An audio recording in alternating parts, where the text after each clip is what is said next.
Tony Mormino with HVAC TV here at JADEC, the Johnson Controls Advanced Development and Engineering Center, here with my good friend Rob Tanner. Rob, how are you? Great, Tony. And you got that name right. That was great. Third time's a charm, baby. Not hard, so thank you. Rob and I go way back, and thank you so much for inviting us here. Thanks for coming. 250,000 square foot, $150 million facility. Did I see 25 miles of pipe? 25 miles of pipe, lots of it. And that, when you think about that, that was back in 2015 to 2017, that 150 million. More than that now. It's a lot more than that today, and we've spent a lot more to continue to make this viable and relevant. Awesome. So, yep. Well, we got a little pre-tour earlier, but I'm so excited to share with the viewers an amazing behind-the-scenes tour of this facility where you know, test and develop chillers, water-cooled chillers, air-cooled chillers, and you have some air handling units, sound testing labs. Yes. And we're going to take everybody on a little private tour here. What do you think? Let's do it. Let's take them. Awesome. Join us. Come on. Let's just jump right into it. And what room is this called? You told me earlier, but I forgot already. This room is called our water blocks room. Okay. Maybe not an exciting sound, but it's real simple from a standpoint of what it is. The water blocks are all individual stations where we can hook a water-cooled chiller or a water-to-water chiller, right? Because we can reverse it and test heat pumps here too, as well. Nice. So that's what this whole facility is, and we'll range that from blocks that are as small as 200 tons to blocks that go as large as 3,000 tons. And a block is like a testing station? Block is like a testing station. Okay. And it's good to orient that way, because when you look at this, you might say, what is a block?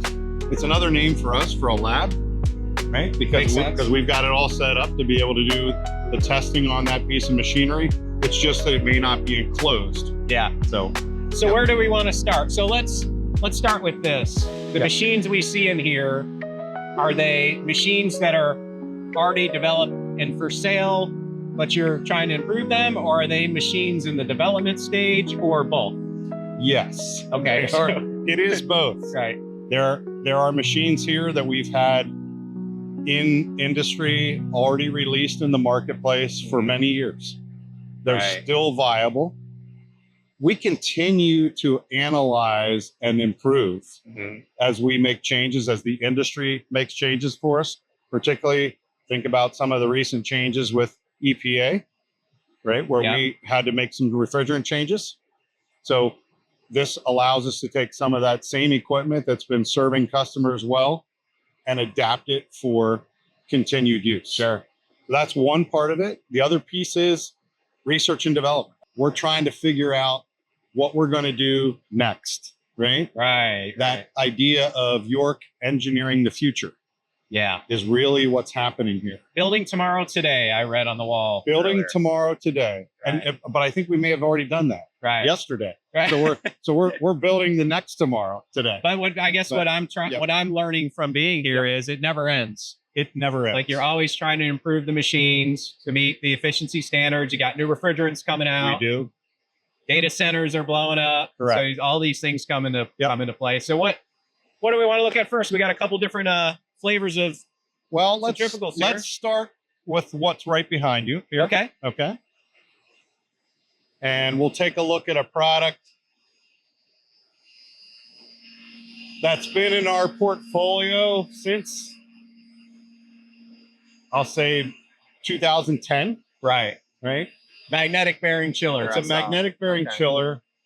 Our beloved York YMC squared, which has just done so well and been so well received by customers. Right. And I think when you look at some of the big changes from something that was only open drive for centrifugal to something that was now a magnetic bearing, is the natural sense of, so what's that going to look like from a reliability standpoint, right?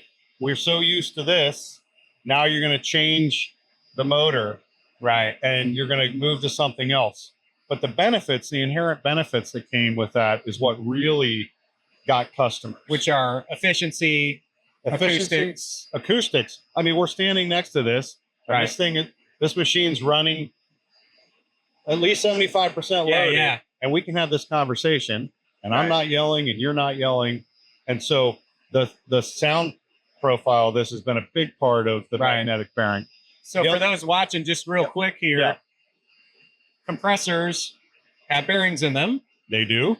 Bearings require oil because there's a They metal do. to metal contact like any other bearing that requires oil or grease. The oil, you know, is a slight detriment to efficiency. So if you can remove the oil from your system, Right. you increase it. It's all driven by efficiency, right? It's all driven by efficiency. So the magnetic bearings is an actual levitating shaft Correct. that the compressor is connected to. Yep.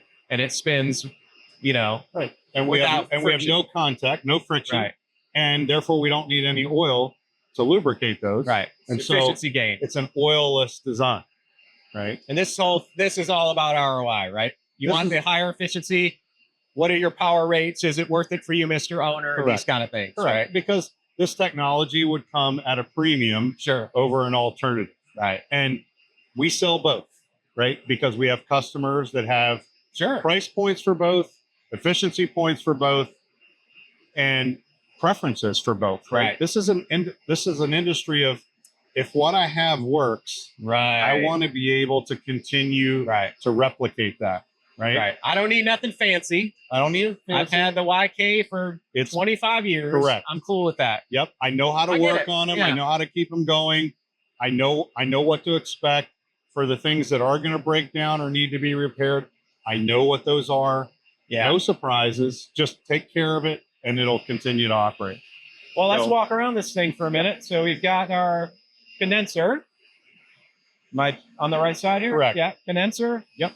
Control panel. Right. A control panel here. The OptiView, York OptiView. And then we've got,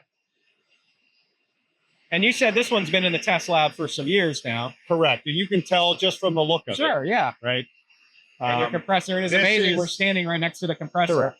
Yeah, this would be pretty far, and a lot of what you'll see here, Tony, is pretty far from a production model, right? From a standpoint of something that says, oh, here's a new chiller, all pretty, painted, everything looks the same. Right. You can already see some different colors of components because there's a lot of continued analysis and mix and match. Right. We're not running this YMC squared here because we want to prove that it can run. Right. We want to continue to make improvements and enhancements. And that takes a lot of data over a long period of time. Tremendous amount of data. Right, because if you're looking at running these things for 20, 30 years sometimes, you gotta, and you learn things in year 10 of a chiller operation that you didn't know in year 2. Wow. Yeah. Right. And those things lead to enhancements. So you say, the design's good. I'm getting the functionality I want out of this. Could we make this one component a little bit more resilient? Right. A little bit more durable? Or did we discover as time went on a little bit better way to squeeze a little more efficiency out of it? And these are things that would be true even if we weren't changing refrigerants. Right. These are things if we were to continue to stick with, let's say 134A forever, which we can't. Right. We would still be making those improvements. Right. And then we're going to look at how are we operating the motor? Are we operating that as efficiently as we can? What about all the electronics? Right. Are those components lasting? How are they handling the heat? How are they handling the constant adjustment to that, right? Are they as durable as the rest of the chiller? And that's the purpose of bringing it in here. Exactly. Hooking it up to this bank of, I see this bank of sensors here. Yes. Which is incredible. Right. And you're taking all these data points and just analyzing them, right? Yep. Just feeding them into the machine. We're looking at the results of those. How much of that's expected? What of that have we seen change?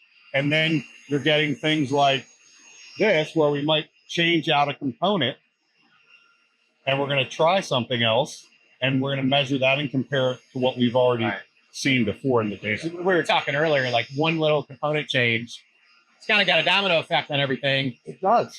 Then you change that component A plus component B. Right. And you're looking at a whole new set of variables correctly. Right. That's the other part I look at. So in addition to what you'll see here as a test in a test block or a test lab for a water-cooled chiller, you'll find areas where we're testing just that component. So for example, just the compressor. Right. And I think we're going to, just the motor. And we do that because we want to be able to really isolate and dial in the performance of that component without having to say, well, what's the cause and effect of the interplay of all these components when it's on one running chiller. So we get both, right? We get both data. Cool. Yep. Let's see this big one next door here. Okay. Or do we want to go that way? Or are we good this way? Or what do you think? Keep going this way. Okay. We'll keep going this way. This thing's a monster. This is a monster.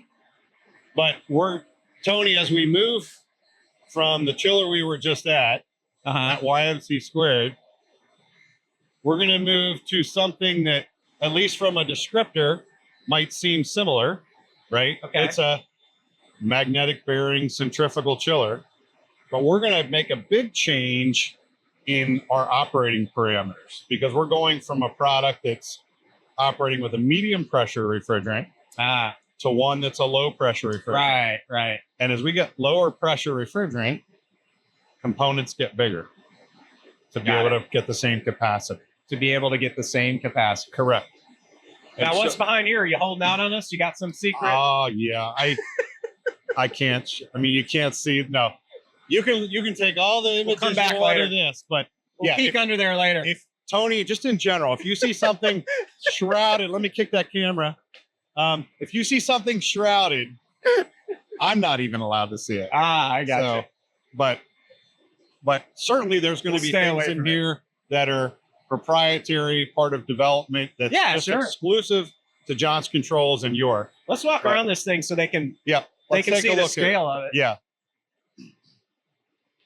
So this is a low pressure machine, and here's your purge unit, right? Correct. So we've got a ready purge, high efficiency purge. So the purge, if I remember right, is monitoring the pressure in the machine. It's taking out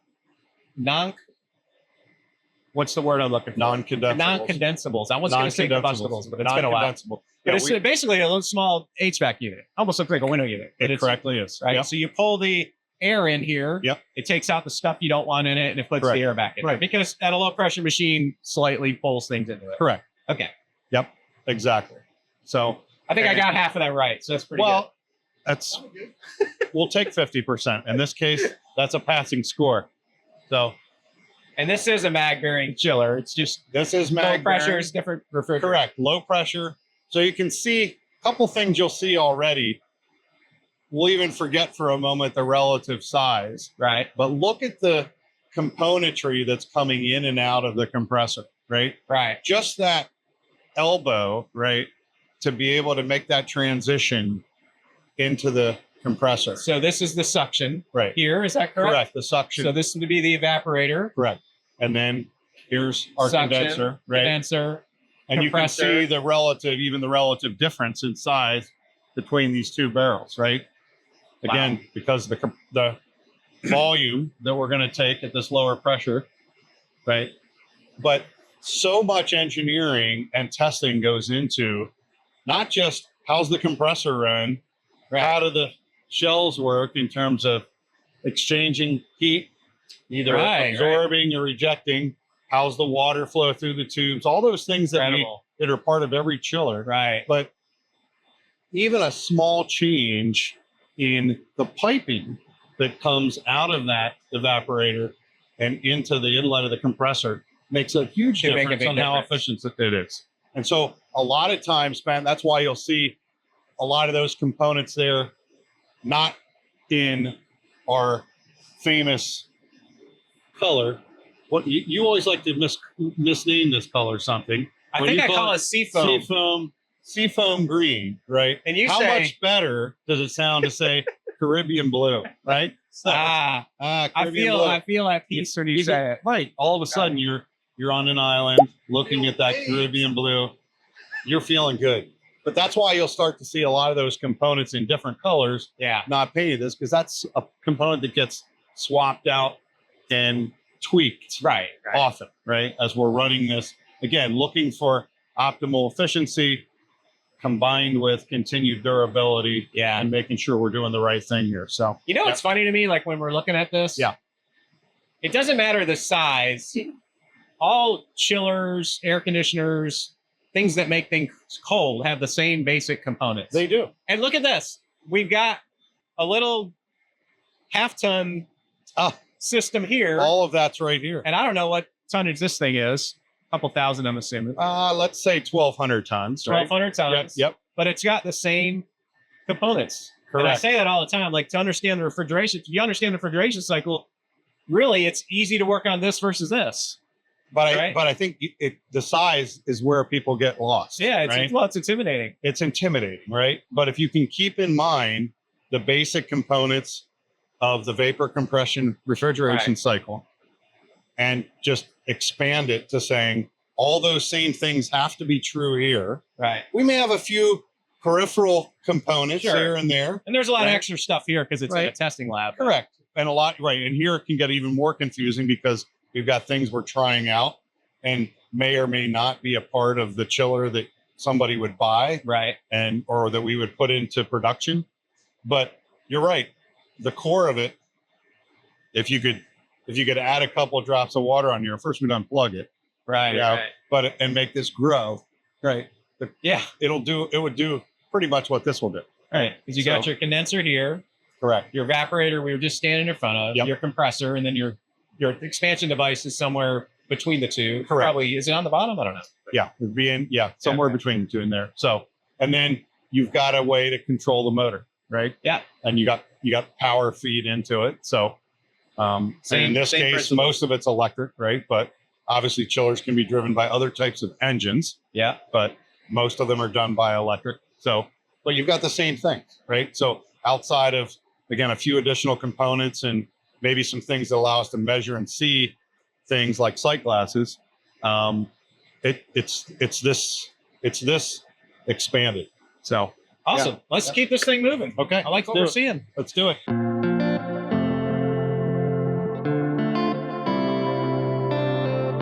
Now, I saw this at the show. Well, you did. And we don't want to ignore this because this will be like that, sort of like that elephant in the room. Yeah. But we don't want to hurt its feelings. I don't want to hurt its feelings. But you can see it's not hooked up. Right?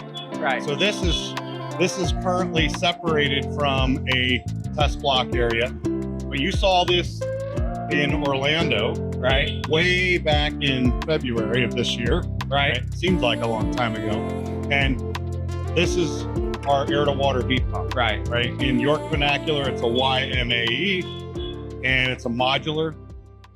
I think the key thing when you think about this, and there's a lot of these types of products emerging now, as we're looking at ways to decarbonize HVAC, particularly the heating part of that. Right. Is to use the efficiency of a heat pump, really that multiplier of a heat pump, right? Defined as the coefficient of performance, right? That's why higher than one is good, right? To be able to actually have a product that I can use that can take heat from the ambient air and raise it through that same refrigeration cycle we talked about to something useful. In this case, we're transferring that to water. But also have the ability in a 4-pipe version of this, which these are. Let's go look at that. And we can look at While that. we're talking. Yep.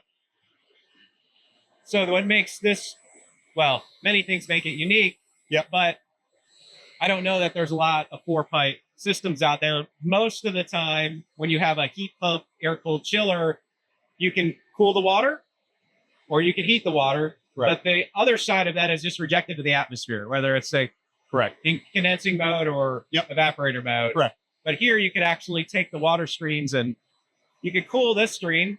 Correct. And use it for your chill water loop and your air handlers. Yes. And you could take the heat.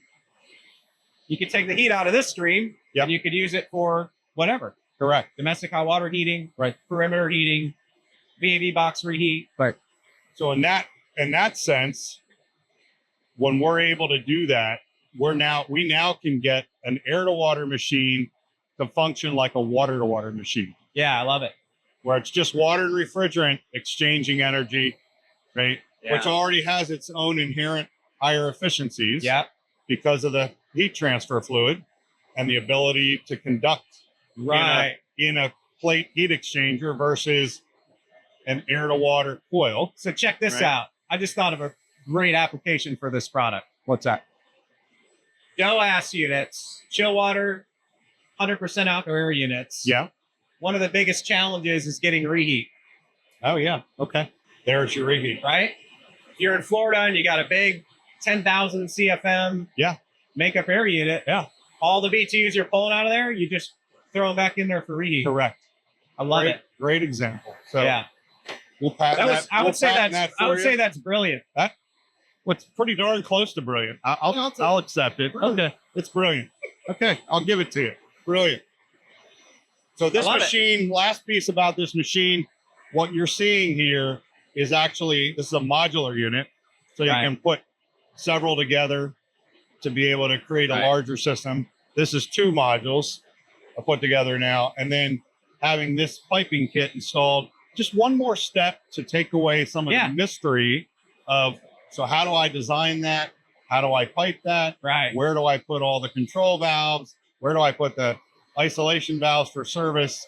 Right. How do I wire all that together? Being able to offer that directly to the customer just helps move projects along. And if you don't have the exact balance of heating and cooling needs, there's a condenser coil in there. That's the beauty of the difference, right? Everything, and that's where in some ways, versus a water-to-water machine. That's right. You're kind of stuck with a water-to-water machine. This gives me the ability to say, okay, I've got more cooling demand than I do heating. Right. All right, so let me reject some of that heat through these coils. Love it. I've got the reverse. Let me absorb a little bit of heat from the ambient to help supplement that and work together. So, yep. So speaking of water-to-water. Yes, speaking of water-to-water. What a great segue. That was brilliant. You were brilliant in that one. It's almost like we laid it out this way, Tony. We're just not that smart, I don't think. I don't think we are. So that's impressive, 170-degree water. Well, so think about the market, right? Think about what we're trying to do. If we're going to decarbonize HVAC, and we're going to move away from, at least partially, fossil fuels boilers, which is predominantly what's being used, particularly here in North America, to heat buildings. I can't go into a system that was designed 20 to 30 years ago, or only as recently as 20 to 30 years ago, where I designed it to use 180-degree supply water, 160-degree return hot water, and come along with a product that can only do 150 or less. Right. That's a hard sell. It's also a hard application. Because maybe I don't need 180, but maybe I do need at least 160, right? And maybe I even need 170, right? Because you think about a building let's think about a college campus. I've got a lot of buildings. Chances are over that time, some of those buildings have been renovated, updated, maybe some additional windows, replaced it, better insulation, and they have lower heat loss. And I'll admit this, and I think we can both admit this, Tony. We're all guilty when we're designing systems of oversizing at least a little bit. Right? Be careful. Always oversizing a little bit, right? A little bit of a factor of safety and comfort level in how this is going to operate. So maybe I never needed 180, but I need something warm enough to be able to directly replace what that gas-fired boiler was doing. And this is a heat pump centrifugal chiller. Correct. So this is a centrifugal. And you're saying, Rob, how do we get from 42 to 170? That's a lot of lift for a compressor. How do we do it? We don't use just one compressor. We use 2. Oh. And you can see them here. So I've got 2 compressors in series. This one's the smaller of the 2. Right. Oh, you can feel the heat. And you can feel it there?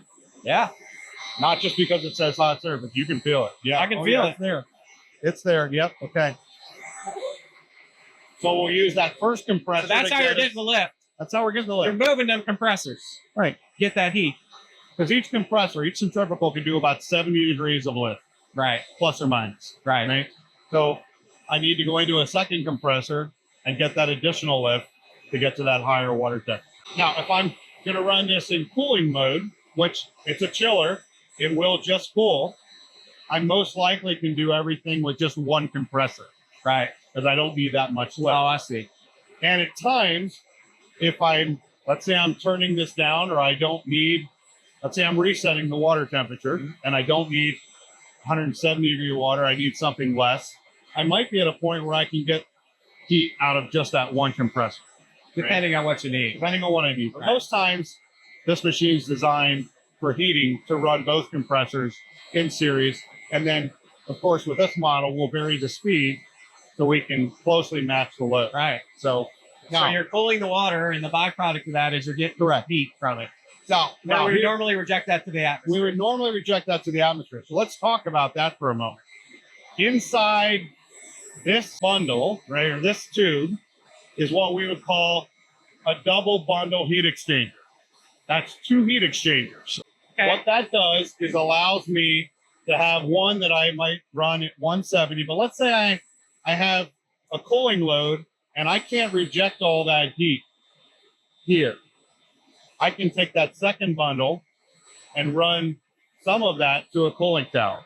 Oh, wow. So I can still, alternately, if I didn't have those 2 bundles in here, I would now need a separate heat exchanger. Right. Something that can knock the temperature down. If I can't send 170 to a cooling tower, right, I'm going to send, 95 degrees to a cooling tower? Right. But this eliminates that footprint, cost, maintenance, operational efficiency of a separate heat exchanger. And all it does is makes this barrel a little bit bigger to be able to handle this. Love it. So, can we walk around here? Yep. Let's walk around. Walk around here?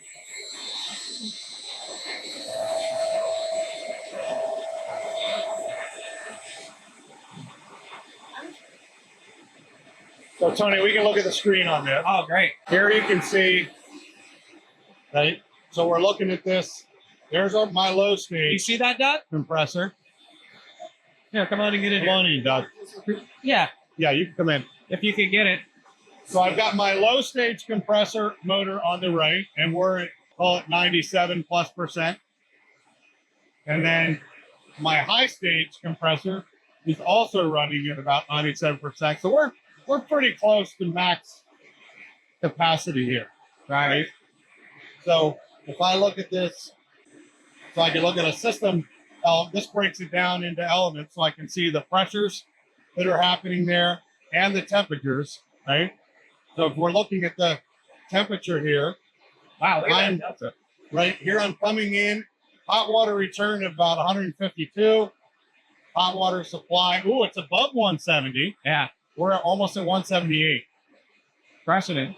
And then on the cooling side, we're at 61 entering 53 late. So, but we're taking that temperature and boosting it all the way to almost. Seeing these more on new construction, retrofits, or both?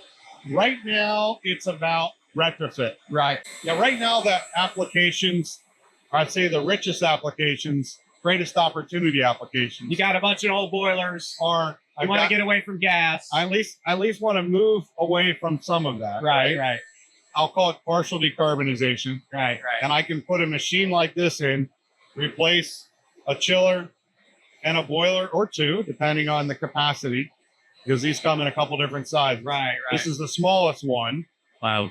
Good for about 400 tons of cooling, 7 million BTUs of heating. And you think about that as a nice retrofit. Let's partially decarbonize. Right.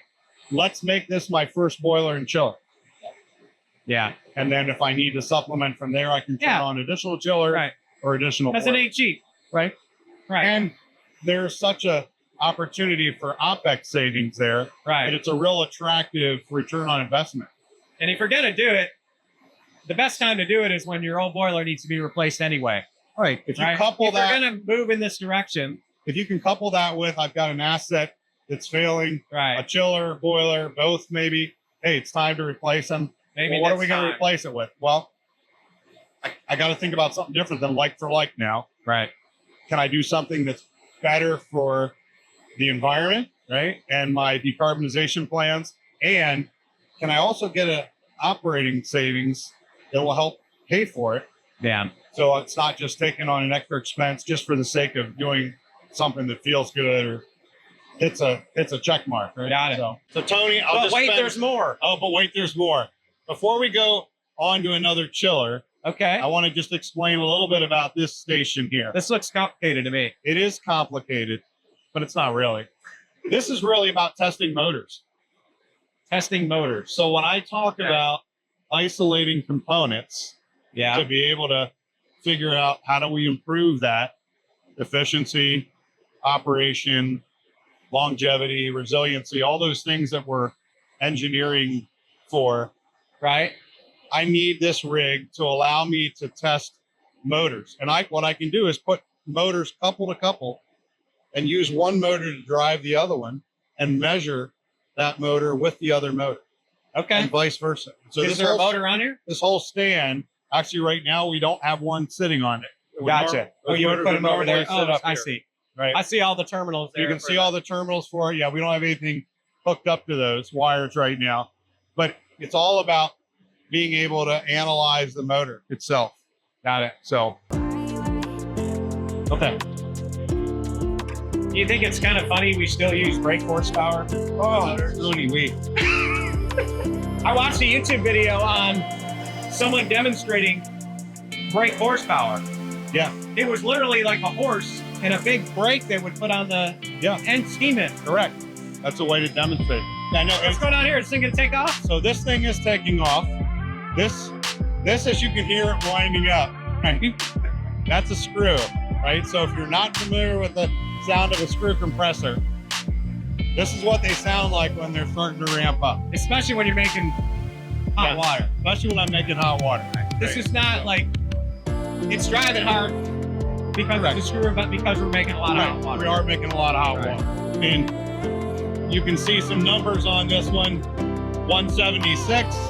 That's sort of a published number, but similar to what you saw there, you can go a little higher than that. But in this, what's different about this one is this continues to ramp up. We are driving this with screw compressors, two in parallel.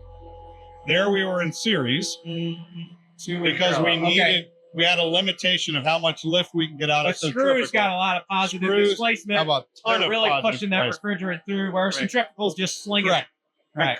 And we could choose to do this if we designed it that way with one screw. But this gives us a couple advantages from a standpoint of control. One of the big ones is turn down to 25%. Oh, wow. So I can make that 200-ton nominal cooling 50 tons. And now this becomes something much more applicable in a facility where I'm, again, coming back to the concept. Well, it's another option. It's another option. You know, and I like to look at it and say it's complementary to that centrifugal we just looked at. Because the smallest one of those is, call it 400 tons, with a turn down to maybe 35%.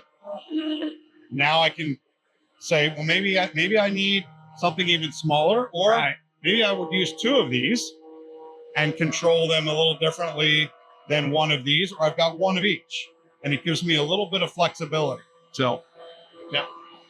Don't install it under the CEO's office. What I'm thinking. No, why not? If you like your job, what if the CEO says, that is sweet music to my ear? I love it. Then you can do it. Okay. There you go. That's good. All right. Well, it's another option. Yeah, it is another option. Another hot water option.